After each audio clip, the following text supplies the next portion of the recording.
আজকের গল্প বাবা বলে ডাকব কবে। অনাথাশ্রমে থাকা এক শিশুর গল্প। ভোরবেলা সূর্যের আলো জানালার ফাঁক গলে ছোট্ট ঘরটাই ঢুকে পড়ে। একটা পিঞ্জরে পাখি ডাকছে, আশ্রমের উঠানে গরিবী শৃঙ্খলার মধ্যে বাচ্চারা দাঁত মাজছে, কেউ জামা পরছে, কেউ জুতো খুঁজছে। আরিফ চুপচাপ বসে জানালার পাশে। সে প্রতিদিন এই সময়টায় আশ্রমের প্রধান ফটকের দিকে তাকিয়ে থাকে। সে জানে আজ হয়তো কেউ আসবে, হয়তো আজ তার জন্য কেউ দাঁড়াবে, হাত বাড়াবে, বলবে, চলো আরিফ, আমি তোমার বাবা। তার বয়স মাত্র ৮, অথচ চোখে সেই দৃষ্টিভঙ্গি যা অনেক বড়দের মধ্যেও দেখা যায় না। একটা অদ্ভুত নীরবতা, একরাশ প্রতীক্ষা। আরিফ, তাড়াতাড়ি কর, স্কুলের গাড়ি আসছে। মেহেজাবি নাপা ডেকে ওঠেন। আরিফ জুতো পরে, ব্যাগ তুলে নেয়। তবু হেঁটে যাবার সময়ও একবার পেছনে ফিরে ফটকের দিকে তাকায়। কেউ নেই, কেউ আসে না। রাতে শীত পড়লে সবাই যার যার কম্বল গায়ে দেয়। আরিফের কম্বলটা অন্য সবার চেয়ে আলাদা, পুরনো, খানিকটা ছেঁড়া, কিন্তু পরিষ্কারভাবে বোঝা যায় সেটা যত্ন করে কেউ রেখেছিল। কম্বলটার একপাশে সেলাই করা আছে A+R। সে বুঝতে পারে না কি মানে, কিন্তু তার বিশ্বাস এই কম্বলটা তার বাবার হাতে ছিল। তার নাম, আর আর নিশ্চয় তার বাবার নামের অক্ষর। এই বিশ্বাস তাকে উষ্ণ রাখে, এই বিশ্বাসই তার সম্পদ। একদিন সহপাঠী রিজু বলে উঠল, তোর কম্বলটা এত পুরনো, নতুনটা কি চাস না? আরিফ হেসে বলল, এই কম্বলে বাবার ঘ্রাণ আছে, নতুনটা দিলে সে ঘ্রাণ হারিয়ে যাবে। রিজু বুঝতে পারেনি, কিন্তু আরিফের মনে এক অদ্ভুত মায়া। শুক্রবার মানেই দর্শনার্থীর দিন। অনেক শিশুর মা, বাবা বা আত্মীয় আসে। কেউ কেউ উপহার আনে, কেউ বাইরে নিয়ে যায় ঘুরতে। আরিফ এক কোণে দাঁড়িয়ে দেখছিল। সবার হাতে চকোলেট, খেলনা, নতুন জামা। আরিফের সামনে কেউ আসে না, তার নাম কেউ ডাকে না। একদিন সহপাঠী সাবিরের বাবা এসে তাকে জড়িয়ে ধরল, বলল, তুই কত বড় হয়ে গেছিস রে।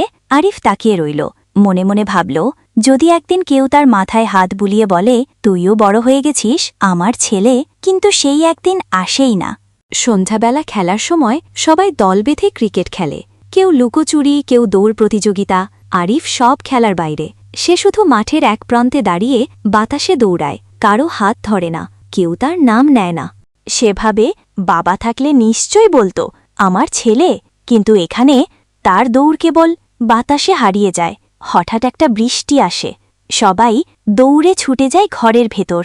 আরিফ একা দাঁড়িয়ে থাকে, ভিজে ভিজে আকাশের দিকে তাকিয়ে সে বলে ওঠে, আকাশ, তুমিই তো জানো বাবা কবে আসবে। একদিন দুপুরে এক নতুন মানুষ আসে, বয়স ৩৫-এর মতো, মুখে হাসি, গলায় উষ্ণতা। আমি সাঈদ, আমি স্বেচ্ছাভোগ হিসেবে কিছুদিন থাকব এখানে। সবার সঙ্গে পরিচয় হয়, ছোট ছোট গল্প হয়, কিন্তু আরিফ কিছুটা দূর থেকে তাকায়। সাঈদ চাচা এসে আরিফের মাথায় হাত বুলিয়ে বলেন, তোমার নাম কি? আরিফ বলল, তার নাম আরিফ। খুব সুন্দর নাম, জানো, আমার ছোট ভাইয়ের নামও আরিফ ছিল। সেই প্রথম আরিফের মনে হয় এই মানুষটায় কিছু আছে, যেন তার মনের কথা বুঝতে পারেন। সেই রাতে আরিফ ঘুমানোর আগে কম্বলের কোণে মুখ গুজে ফিসফিসিয়ে বলে, আল্লাহ, যদি বাবা নাও হয়, এমন একজন থাকুক না যে বাবার মতো। সাঈদ চাচা আশ্রমে আসার পর থেকেই সবার মধ্যে একটা উচ্ছ্বাস তৈরি হয়। তিনি শুধু গল্প বলেন না, বাচ্চাদের আঁকতে শেখান, একসাথে গান করেন, আর সবাইকে নাম ধরে ডাকেন। আরিফ প্রথমে দূরে থাকল, একদিন সাহস করে এসে তার পাশে বসে। সাঈদ চাচা মৃদু হেসে বলেন, আসো, আজ আমি তোমাকে একটা গল্প বলি, একটা ছোট্ট ছেলের গল্প যে তার বাবাকে খুব খুঁজত। আরিফ চুপচাপ শোনে, গল্পটা যেন তার নিজের। সেই দিন রাতে আরিফ যখন শুয়ে পড়ে, মাথায় হাত রাখেন সাঈদ চাচা। আরিফ জিজ্ঞেস করে, আপনি কি প্রতিদিন আসবেন? যতদিন থাকব প্রতিদিন আসব, সাঈদ চাচা বলেন। সেই প্রথম আরিফের মুখে হাসি ফোটে, একটা ছোট্ট লাজুক হাসি। হঠাৎ একদিন আরিফ জ্বর নিয়ে পড়ে, শরীর গরম, চোখ ভারী, গলা ব্যথা। আশ্রমের সবাই তাকে ওষুধ খাইয়ে দেয়, কিন্তু সারা রাত কে থাকবে ওর পাশে? সাঈদ চাচা নিজে পাশে বসে থাকেন, কপালে পানি দেন, হাতে হাত রাখেন, 1 কাপ লেবু চা বানিয়ে নিয়ে আসেন, নিজে খাইয়ে দেন। সেই স্বাদ আরিফ কোনোদিন ভোলে না। ঘুমিয়ে যাওয়ার আগে আরিফ ফিসফিস করে বলে, চাচা, যদি আপনি আমার বাবা হতেন। সাঈদ চাচা কিছু বলেন না, শুধু নিঃশব্দে ওর মাথায় হাত রাখেন। তখন থেকেই আরিফের মনে জন্ম নেয় এক আশ্চর্য অনুভব, এই মানুষটা শুধু আশ্রমের স্বেচ্ছাভোগ নন, তিনি যেন হৃদয়ের খুব কাছের কেউ। সাঈদ চাচা আরিফকে খুব কাছ থেকে ভালোবেসে ফেলেন। একদিন আশ্রমের অফিসে গিয়ে জানতে চান আরিফের ফাইল কোথায়। ম্যাজিস্ট্রেট অনুমতি দিলে তিনি খাতা খুলে পড়তে শুরু করেন। নথিতে লেখা, নাম আরিফ হাসান, জন্ম জানা যায়নি, পাওয়া যায় রাস্তার ধারে কাপড়ের সঙ্গে একটি চিঠি ও একটি ছেঁড়া ছবি। চিঠিতে নাম রায়হান হোসেন, অবস্থা নিরুদ্দেশ। সাঈদ চাচা অবাক। রায়হান, এই নাম তো তার পরিচিত। তিনি ছেঁড়া ছবিটা হাতে তুলে নেন।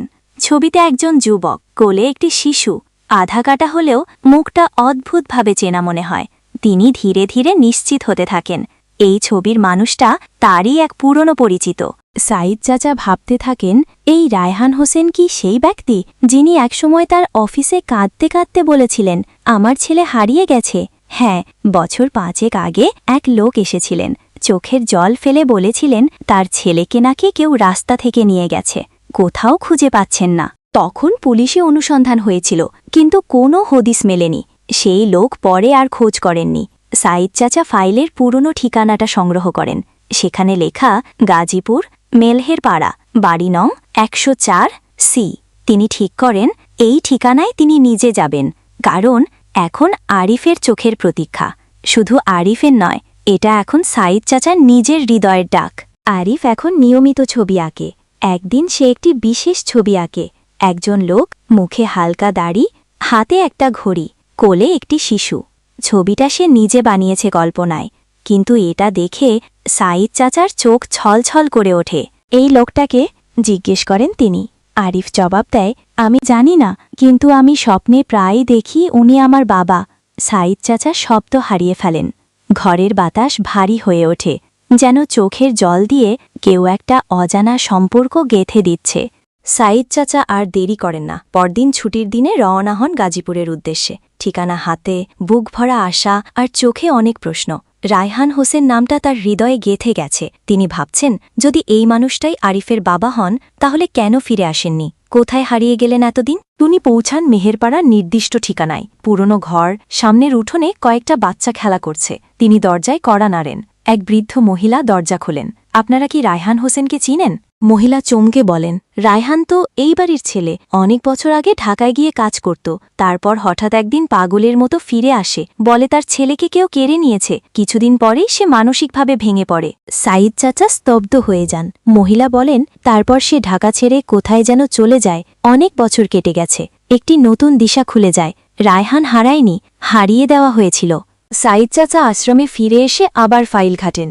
সেখানে পাওয়া যায় একটি পুরনো ফোন নম্বর। নম্বরটি বেজে ওঠে, কিন্তু কেউ ধরে না।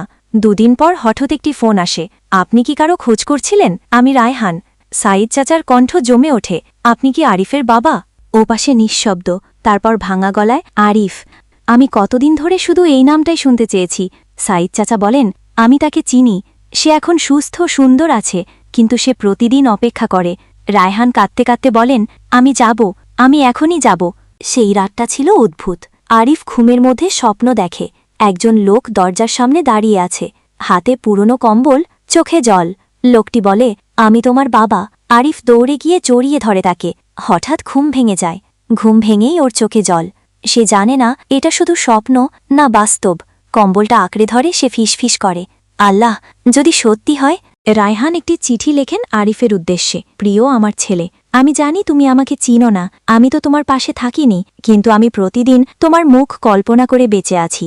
আমি আসছি, আর দেরি করব না। তোমার বাবা রায়হান। সাঈদ চাচা সেই চিঠি পড়ে আরিফকে দেন না, কারণ তিনি চান দেখা হোক সরাসরি, চোখের চোখে। তবু চিঠির কাগজে চোখ রেখে সাঈদ নিজেও কেঁদে ফেলেন। সেই শুক্রবার সকালে একটা গাড়ি এসে দাঁড়ায়। গাড়ি থেকে নামেন এক মধ্যবয়স্ক মানুষ, পরনে সাধারণ পাঞ্জাবি, হাতে কম্বল, চোখে জল। দরজার সামনে দাঁড়িয়ে তিনি শুধু বলেন, আমি আমার ছেলেকে খুঁজতে এসেছি। সবাই স্তব্ধ। সাঈদ চাচা এসে বলেন, আপনার ছেলে ভিতরে আছে।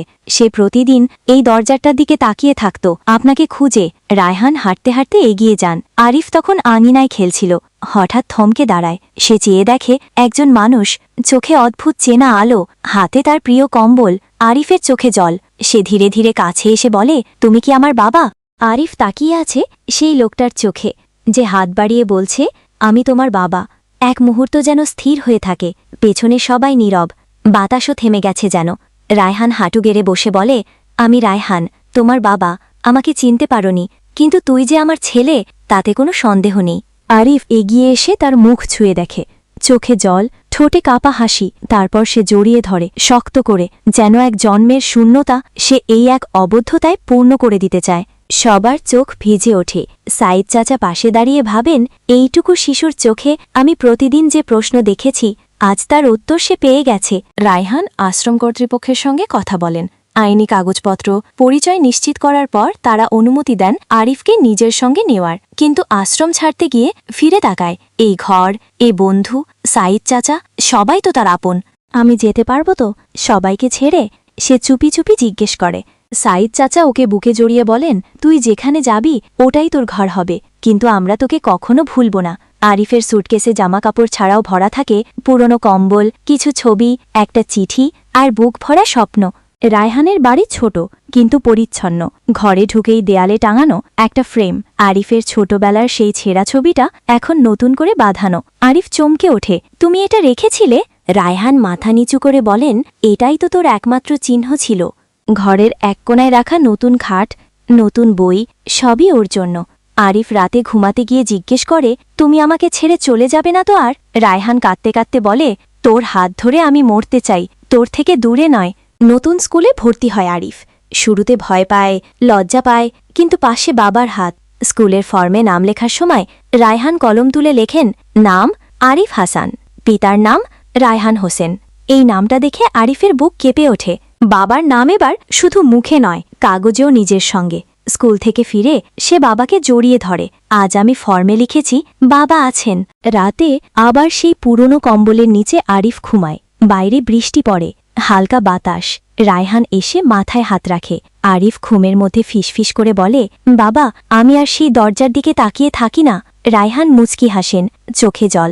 আকাশের তারা যেন বলে ওঠে, প্রতীক্ষার অবসান হয়েছে। আরিফ আজ ঘুমায় একটি উত্তর নিয়ে, একটি ডাক নিয়ে, যা সে বহু বছর ধরে শুধু শুনতে চেয়েছিল, বাবা। প্রতিটি অনাথ শিশুর হৃদয়ে থাকে একটি নাম, যাকে সে কোনোদিন দেখেনি কিন্তু প্রতিদিন ডাকতে চেয়েছে। আরিফ পেরেছিল, আপনার আশেপাশে কেউ পেরেছে কি?